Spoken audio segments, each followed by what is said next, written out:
Welcome to the Optimal Healing State ALS support group. This is a confidential meeting. Anything personal that is shared is private to the meeting. Share the newsletter, share what helps you, share what inspires you, and be respectful. Why we're here and what we are doing here. Our aim is to develop the optimum healing state for living with and fighting ALS-MND.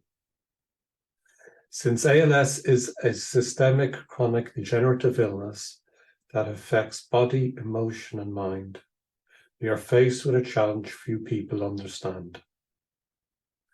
This challenge requires an approach which takes into account the overwhelming difficulties we face. We recognize two facts. Firstly, we have health. If we did not have any health, we would already be dead. The fact that our body exchanges oxygen for carbon dioxide is an ongoing act of healing. We're here because we have health and we are here to heal. The aim of this group is to support the movement from health to healthier. The second fact we recognize is the reduction of stress is an act of health. In order to get our mind and emotions in a healthier place, we choose to reduce stress, and at the same time, we face the fact of our illness and mortality. We apply the method of small steps where we make the smallest choices we can imagine that are healthy for us. If this is a choice is to focus on our breathing or the fact that we are alive, we are acting towards our health. It's essential to make choices which we can succeed at. Living with ALS-MND and reversing the damage it's caused is made up of thousands of small choices. In this group, we focus on these small choices, what we are doing, success and difficulty, and what we will do. Our body is always healing.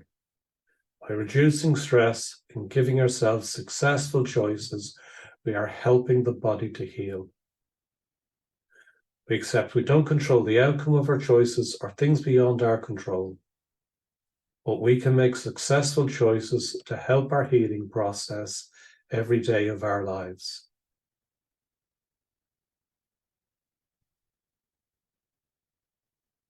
And you're all very welcome to be here. Let's do the guided meditation.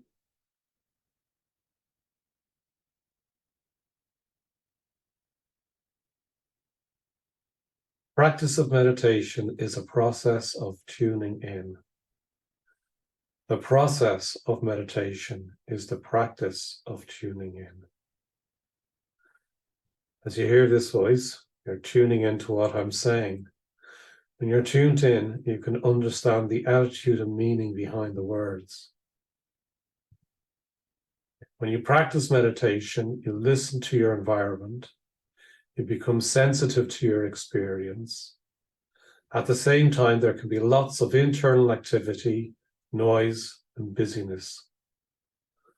Often we get caught up with these inner preoccupations.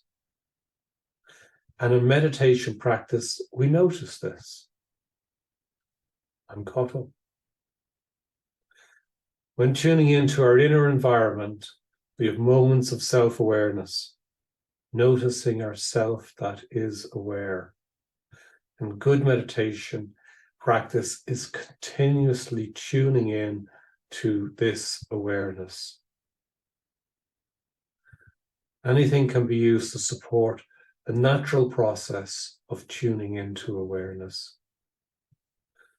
We're using our physical experiences and mental as a means of noticing the act of awareness.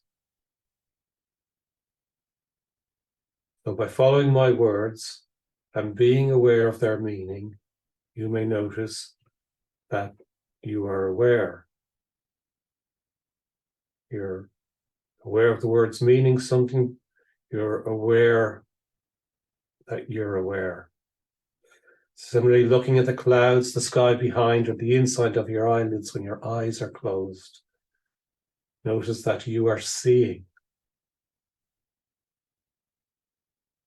Notice that you are aware that you're seeing. listening to the sounds of nature, music, random noise, or tinnitus whistle. Notice you are listening, you are hearing, and you're aware that you're hearing. Paying attention to the movement of air into and out of the lungs. Notice you're experiencing that sensations, and you're aware of your experiences. We're feeling the weight of our body, the contact points it has with chair or bed. Notice you are aware of your present experience.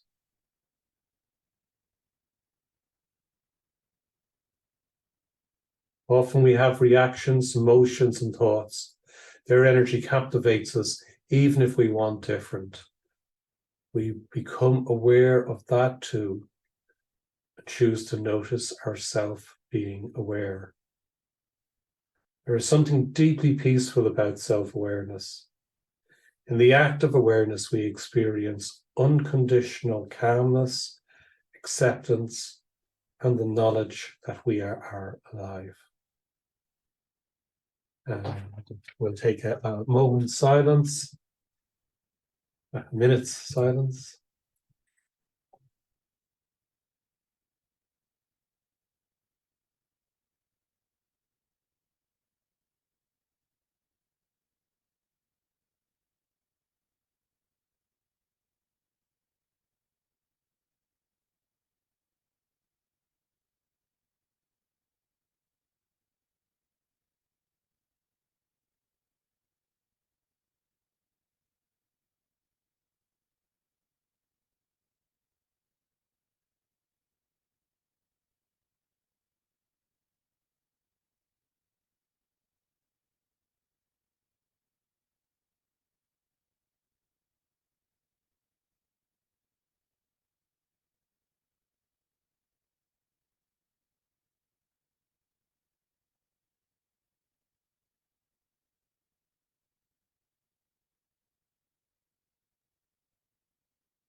Well, very welcome to be here.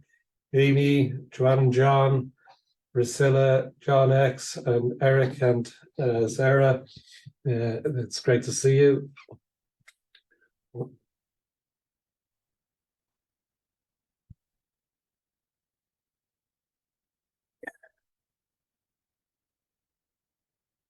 So I'm still recovering a bit from events,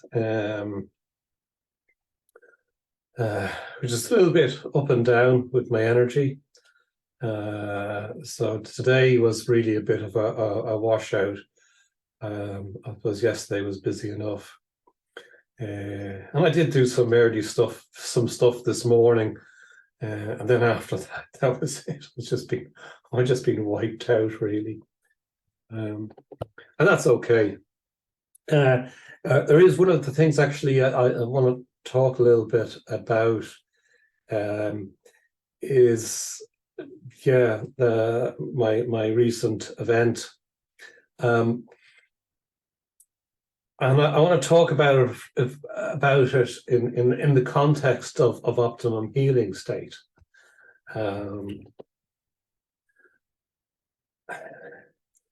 So one of the moments that that happened, I can't remember if I mentioned last week, so sorry, but I'm not going to go into a big retelling. I just want to draw attention to a few moments in it. And I was off the bike and on the ground, and I already knew from the sharp pain in my forearm that I most likely had broken a bone, because I've had a few falls, yourself. And that was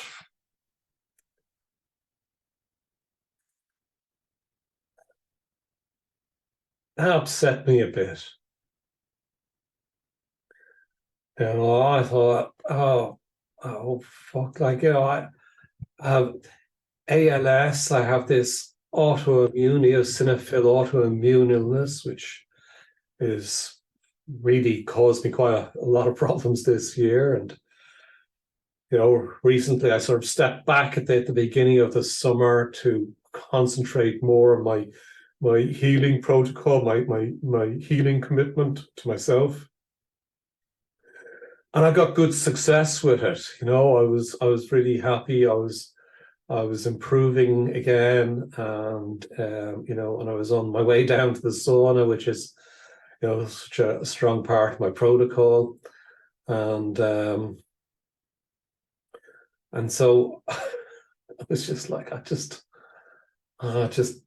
feeling I just don't need this, and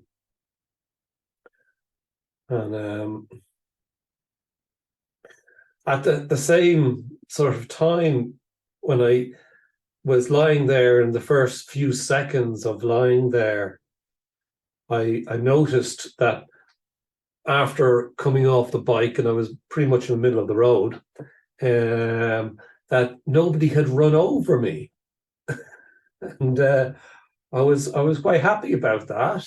And it's interesting, I was telling this story, a bit of the weekend, and somebody was saying, you're such a positive mind, and I went, well, that's kind of interesting, because I usually argue against trying to have a positive mindset, because often I find the positive mindset can be very black or white and can be repressive rather than liberating, where people are positive and then don't accept their so-called negative feelings, and just kind of push that aside, and people can have this sort of deluded positivity where they're not capable of handling anything which is negative, which isn't a real positivity. So that's the positivity that I argue against, because if you're really positive, then you can handle things which are negative. That's the way I put it. So I was kind of surprised at people saying this, and so I've sort of considered it a little bit, because I was surprised myself that when I was on the road, that I had this thought, and I had this very genuine feeling of relief that nobody had run over me as well. And I've been wondering a little bit about where it came from, like how it got established. And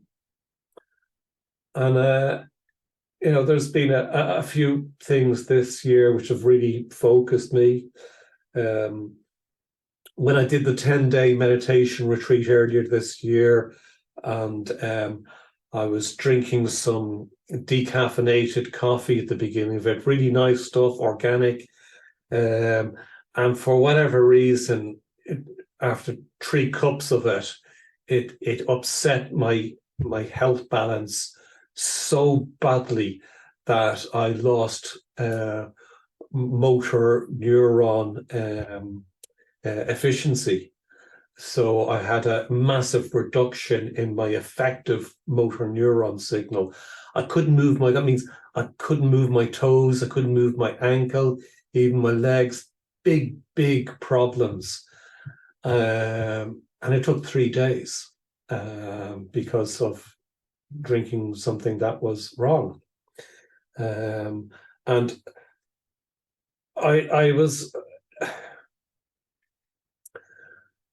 I was a bit upset about that as well. I mean, I wasn't even able to go into the meditation hall. It was just so difficult. I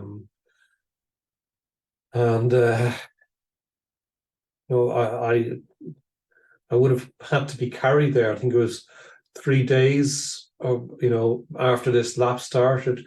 So maybe 3 or 4 days before I managed to get in there. And then I didn't try it again because sitting up in the chair was just so absolutely exhausting for me. It was too much sitting in the chair. I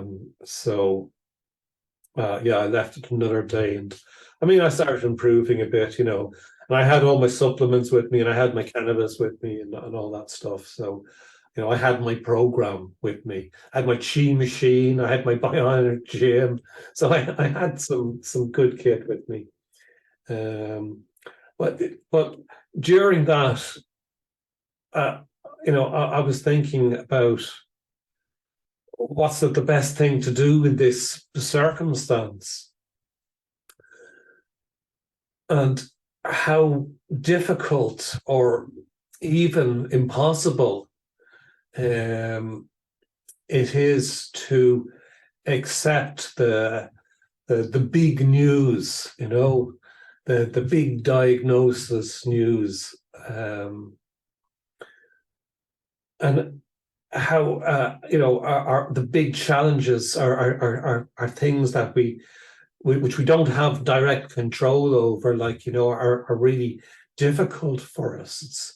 It's upsetting, it's undermining. We lose faith and confidence, and we lose happiness, because we're struggling with something which is not something with which we can't make good. And so, it's very hard to accept. So this is the question I ask myself, what can I accept?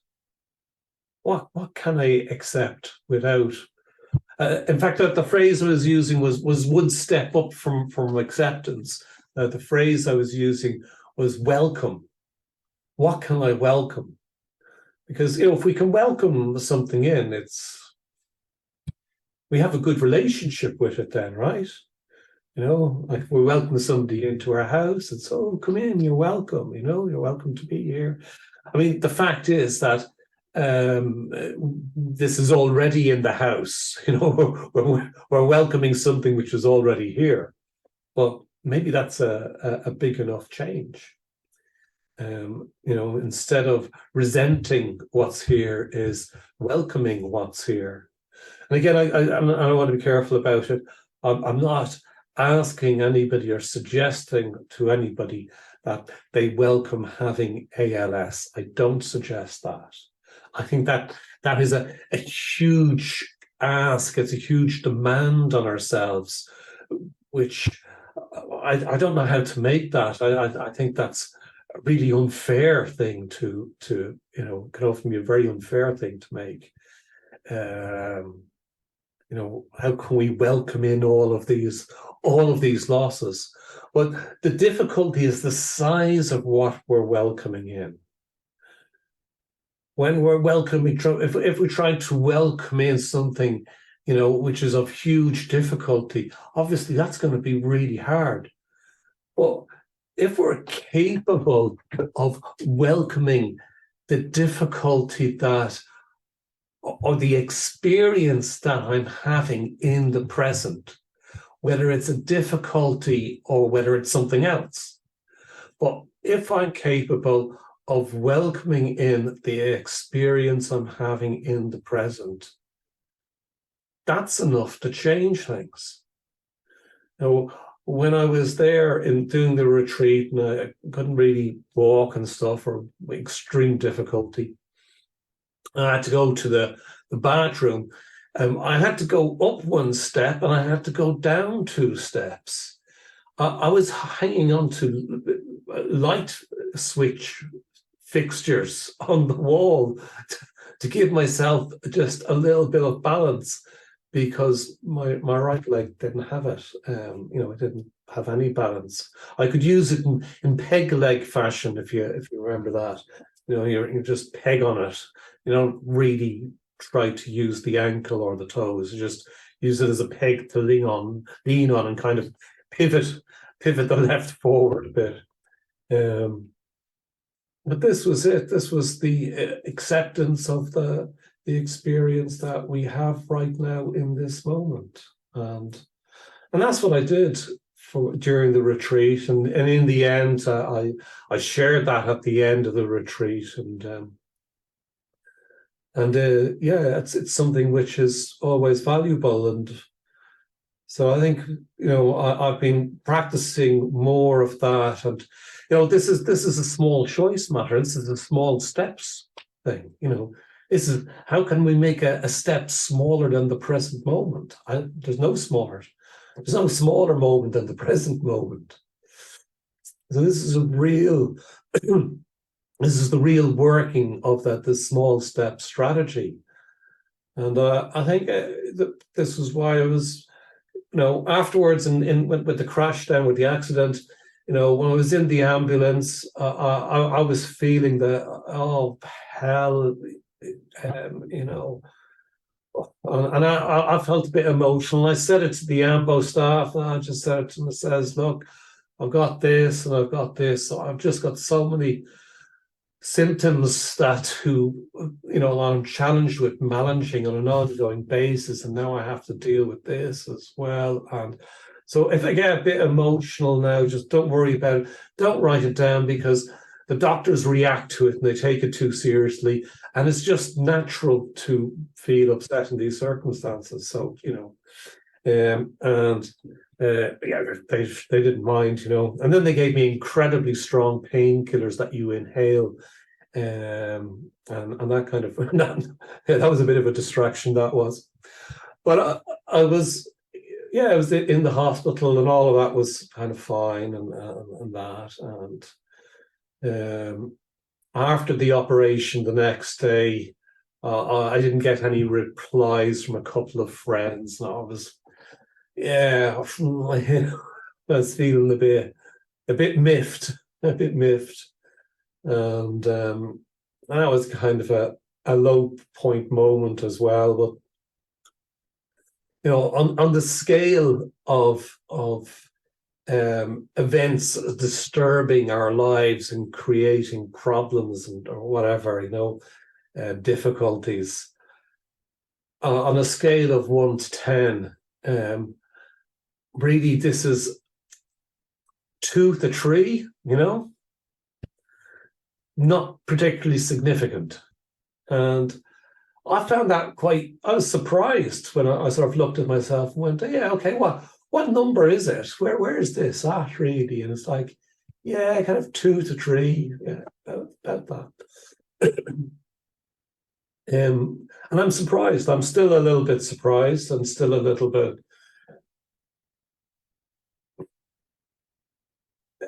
curious about being in a much more peaceful and resilient state. So last weekend I was I had plans. There was a small kind of a festival thing, festival thing, and less than 100 people, small thing. And I booked for it, and accommodation and everything. And I sort of wrote to them and kind of half cancelling, but not quite. And then I told any one of the other people going, I talked to him, and he said, well, look, if you need a hand, I'll give you a hand. Don't worry about it. And that was enough for me. It was like, yeah, okay, let's do this. And so I did the weekend, and there were some difficult times with sleeping over the weekend with symptoms, and the arm didn't help, and the bad springs in the bed didn't help. There was various tribulations went on, but and some people said to me how, because I was at it last year, how much I changed from last year, and I'm going like, what are you talking about? And they said, what have you done? I was like, I've done the exact same thing that I've been doing for quite a number of years, and maybe it's just paid off at a deeper level than it has. So I just sort of felt like sharing the connection between the challenges and what we're really developing, or what I've really developed inside myself, faced with these challenges, and by facing them in a very small way, continuously, and the strength that and resilience that it's given me. I'm surprised myself. It's great, and this is the optimum healing state. That this is it. This is what it leads to. It leads to having these inner strengths, having these capacities to deal with reality, and to develop a healing relationship with reality. At no stage in the last couple of weeks have I been angry at my arm or anything like that. I've been angry at the wind now. I've been cursing at the wind. I've been driven over that bridge where it gusted. I've done a bit of cursing at that. But I think even that, I've just been really careful with my arm, caring more than careful. Well, a bit careful as well, but really caring with my arm. It's helped a huge amount.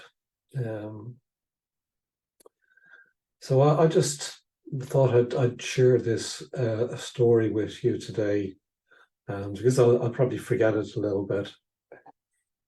And I think maybe it's good to ask, what is your most common small step? What is the thing that you most commonly practice? Because that's the real transformation that comes from these strategies, is the practice. Without the practice, it's good for our mind. It helps our mind think more clearly and so on, and that. But the practice is the real down to earth development of the strategies which give us peace in any circumstance. It's a bit like being permanently in meditation, but I'm not permanently in meditation. But when you have that deep state of meditation, or and you're feeling peaceful, and you're in a state of acceptance, and you can just welcome in your experience that you're having. You don't have to do anything about it. Just you're here. I think it would be good, even if it puts you under a little bit of stress of answering a question. But I think it's good, and and if you haven't really been doing something, then I hope this inspires you to refocus a small, frequent, small step, small, frequent choice, which can simply be reducing stress. In fact, I think reducing stress will be part of it, even if you come at it from a different angle. in the end is reducing stress. There's another side of it for facing stressful situations. But when you've practiced reducing stress enough, then you're already got in a quite a higher state of being stress-free.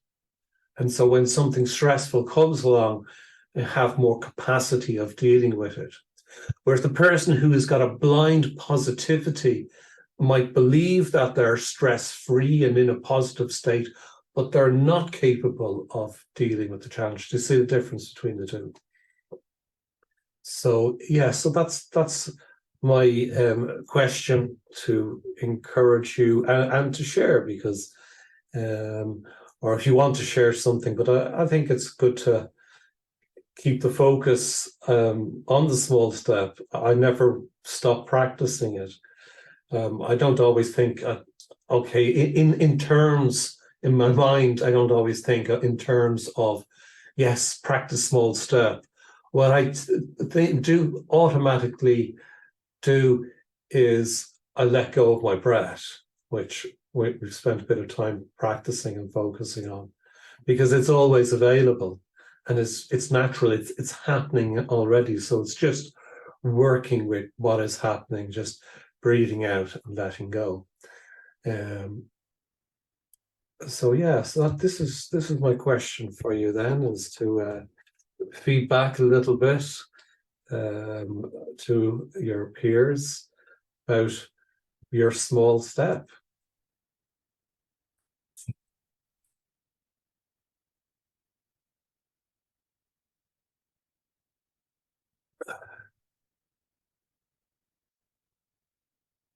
I'll give you a minute, and if there's no takers, I'll accept that. I'll welcome that too.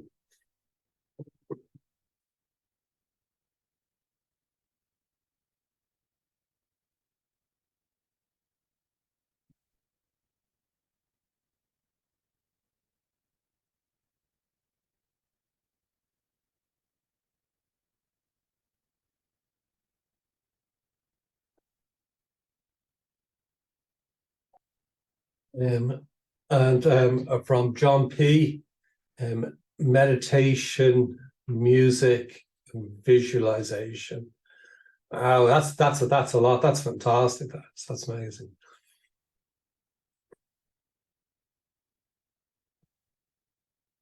And so they're the steps that you're taking to change your mindset. They're your main strategies.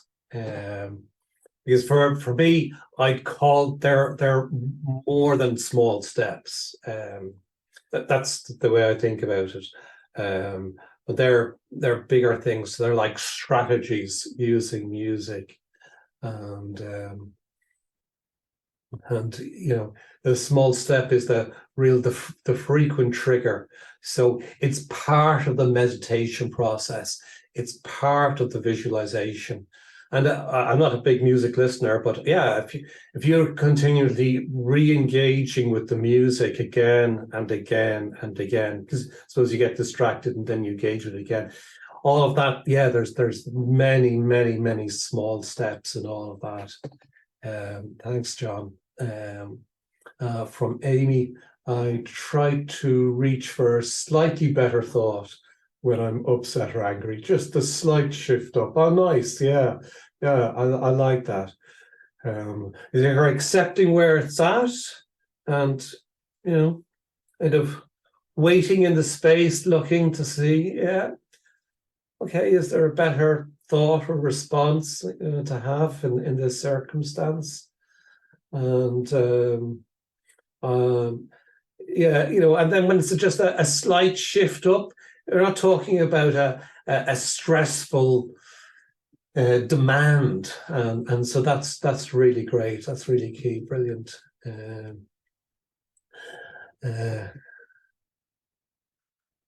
From John X. Oh, okay, we'll do it again.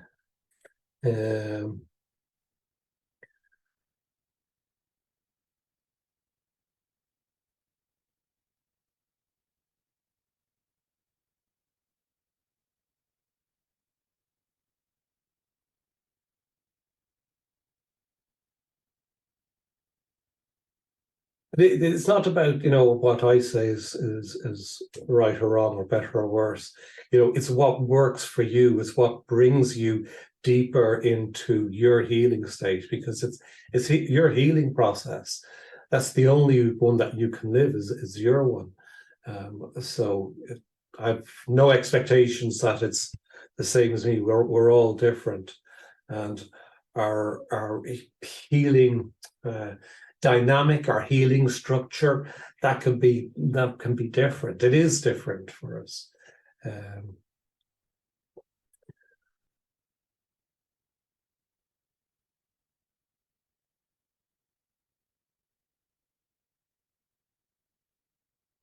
Lazarus, can I ask you something? Yeah. Well, maybe I had walked away and came back and asked John, oops, and typed that, so maybe it was the wrong answer there. But if you're, one of the things that, if you have any suggestions that he has trouble with, is when he has a negative thought or anxiety over something, it's to use something to turn that thought. Yeah. I say sometimes, what road are you going down? You go down this road, you go down that road. Can you try to go down the other road somehow? But any suggestions? Because that's difficulty for him. It is. It's let's see. Yeah, it's a great question, and so I'm really glad that's the reason for this, is to draw out these questions and these challenges. So that's great. So now, if we put the music on, it's a little bit it calms him. But once sometimes once he's starting to feel panicky, which is usually in the morning, not in the morning, that's it's hard for him to like flip the switch. Yeah. Well, we'll try and work it a little bit.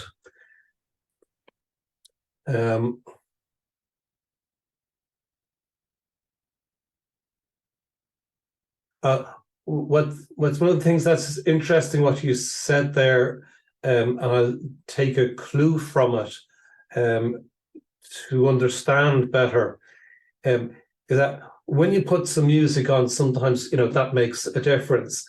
And what that tells me is that the thoughts are very much emotional. There's a lot of emotion behind the thoughts. That's why music works, because music stimulates other emotions. So that's a really useful thing to understand. There are feelings behind these thoughts. And so just by changing the surface of the thought, that won't have a deep effect, because what's behind the thoughts are feelings, which they're, how do we say it? Feelings are often, they're much more longer lasting things. We have feelings that exist from our childhood. We have behaviors as adults today, at whatever age we are, which originate from childhood experiences, childhood emotions. So the power of emotions is huge. So I think that's one thing, is to accept that there's powerful emotions behind the thoughts. And we're not just going to be able to solve it, because in a sense that doesn't exist, a simple solution. What does exist is a process of engaging with our own inner reality in a healthier way. So here's a question. Is it possible to engage with this negative thoughts and feelings in a healthier way? Is that a possibility? And really, to consider it, and that it's possible to influence the emotions. You do that with the music. But perhaps that's a bit of a distraction element as well. If we really want to heal that source of negative thinking, we're looking at healing the deeper emotions. And more than healing, we're looking at creating a healing relationship with those deeper emotions. So that in itself, and you know, if you've ever done, or you know, people who've done any deep therapeutic work, it's a big work. It doesn't happen simply or overnight. And that's good as well, because realizing that maybe we can give ourselves more space to engage over a longer term rather than having a shorter term expectation. So we can divide or develop a strategy which is both understands the longer term process, and there can be elements of that which are more focused on the shorter term as well. Because if we only allow ourselves to focus on the long-term process, then that can be really difficult in the short term. So it's having more than one, having a flexible strategy, or more than one strategy. So we're working at more than one level. So the short-term strategy is what you're doing, like the music. That's the short-term strategy. The longer-term strategy, one of the things that I would suggest for it, if you can organize it, would be the journaling, the writing. Because when we write, when we express ourselves in that way, and it's not for somebody else, it's simply to express ourselves, we recognize, we go through a process of recognizing what's going on.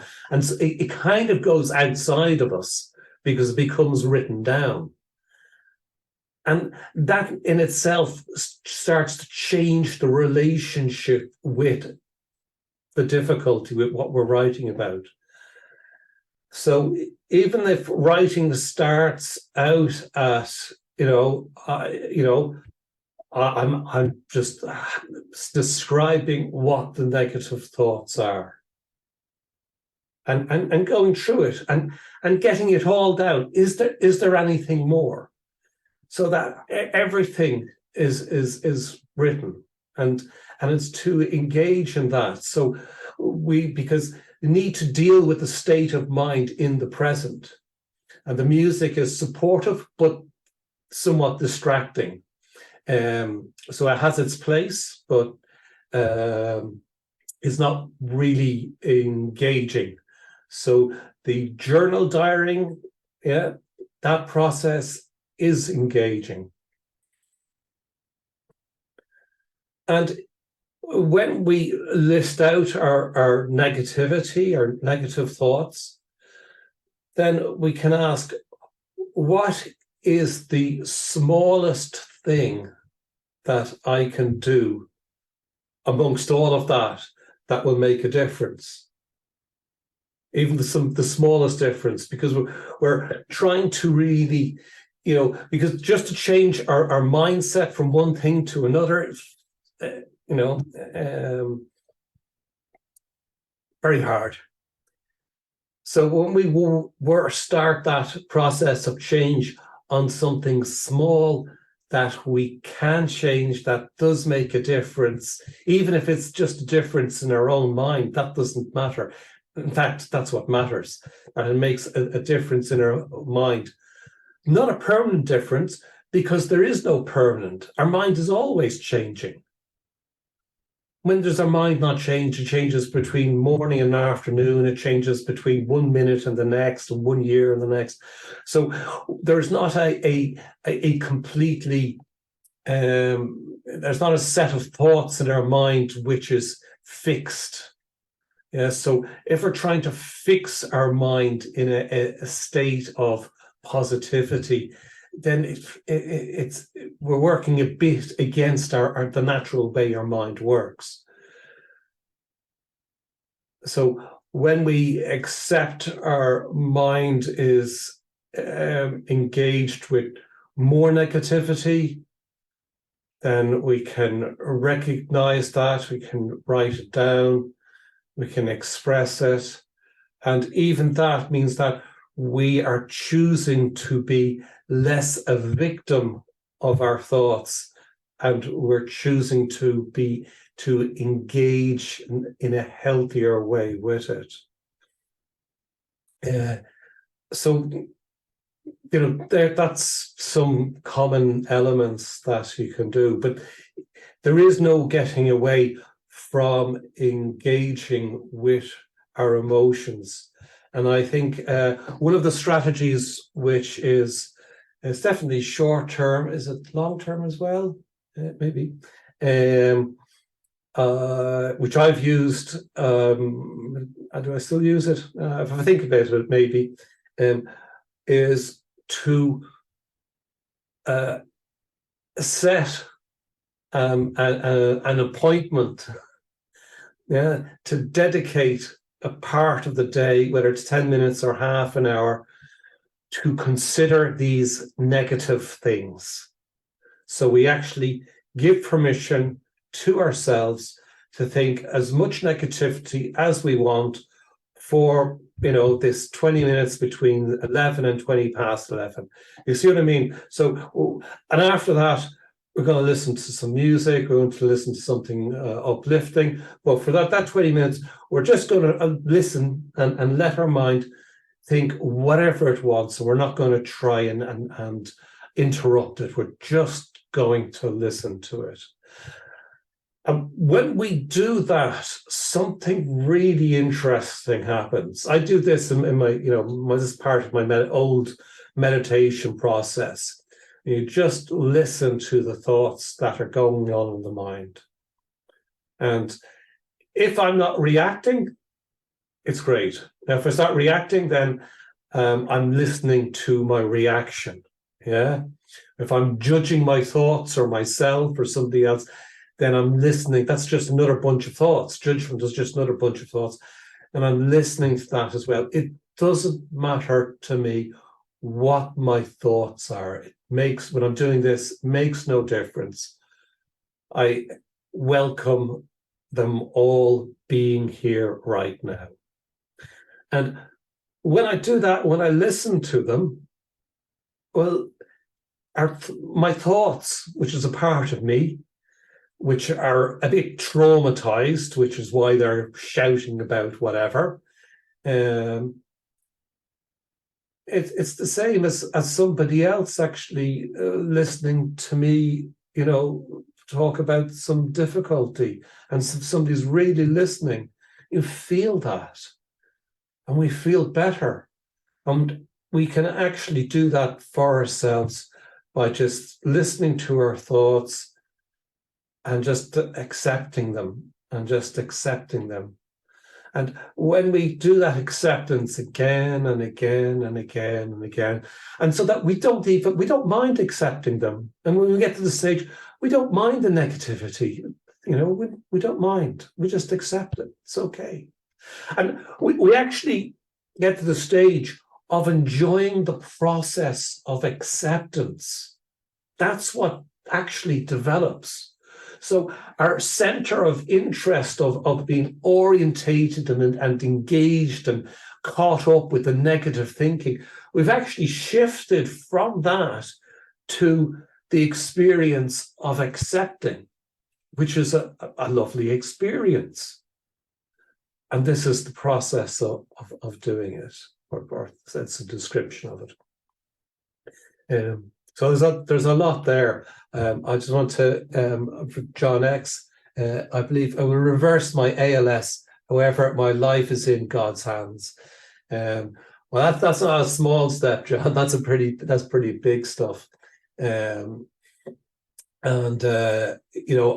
think that just when we use a transcendent reality, like God, or the essence, our essence, the essence.